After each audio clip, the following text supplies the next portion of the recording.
Are you a true believer of Jesus Christ?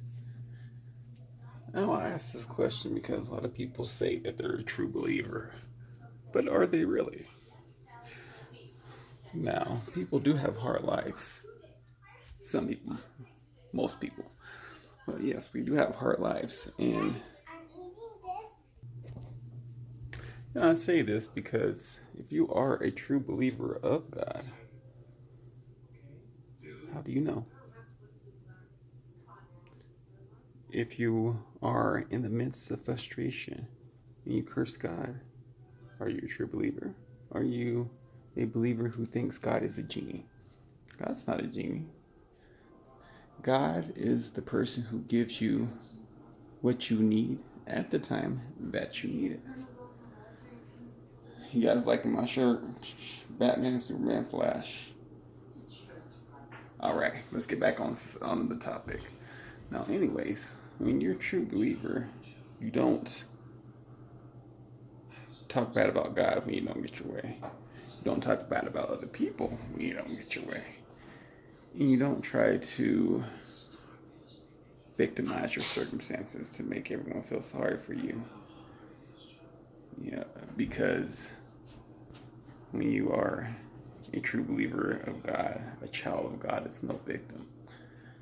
Now, I say this because I've seen a lot of people in the world that always claim the pity party, always crying, always have a bad time in life, but yet they still claim Christian.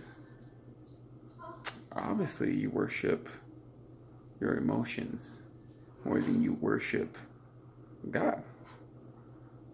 So, when you worship your emotions more than you worship God, you are really in turn worshiping what Satan has put in your mind with your negative emotions.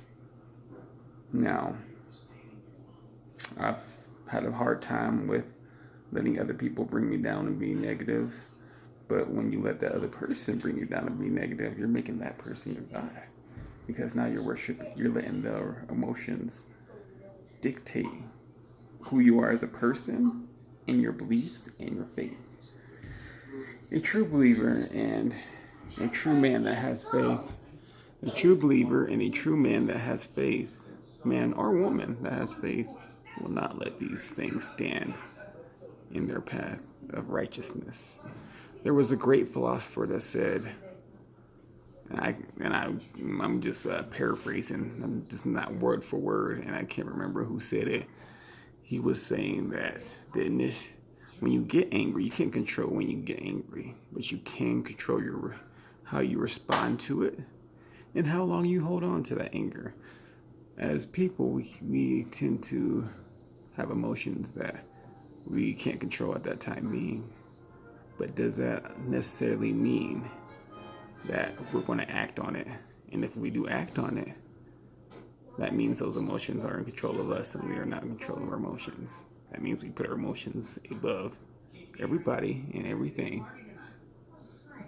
So, and I'm sick and tired of people doing that. You see Christians at a grocery store that be praising the church, disrespecting the cashier, things of that nature. Christians that are telling you how to be, but not living that way. And it is frustrating.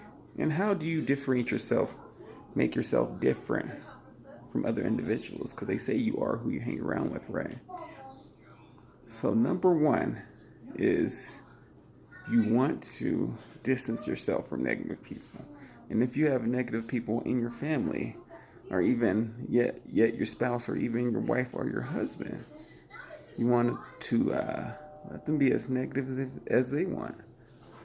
But you have to lead by example. You can't conform to it, which is easier said than done. When a person has been with you for so many years plus, they are going to know how to push your buttons. Now, does that make you a bad person for allowing that person to push your buttons at times? No, it doesn't. But what are you going to do now to make sure that no one has control over your decision to swap God in you in that order. Now, I have a challenge for you guys. I want you guys, if you have anybody negative in your life, to distance yourself from negativity. Because these negative people will try to infect you with their negativity, will try to have their demons leach out onto you. And just because one individual is controlled by his demons, don't let his demons control you. Because once you let demons in, it is hard to let them go. You can say in Jesus' name, but demons like to follow you. They like to tempt you. They like to make you do things that you necessarily don't want to do or wouldn't do it if you weren't in that state of mind. So, like I said, my challenge to you is distance yourself from negative people, negativity, and people that don't believe in the righteous path, or in your beliefs of faith. This is Darius rocking Darius out. Darius, the man of faith. Holla.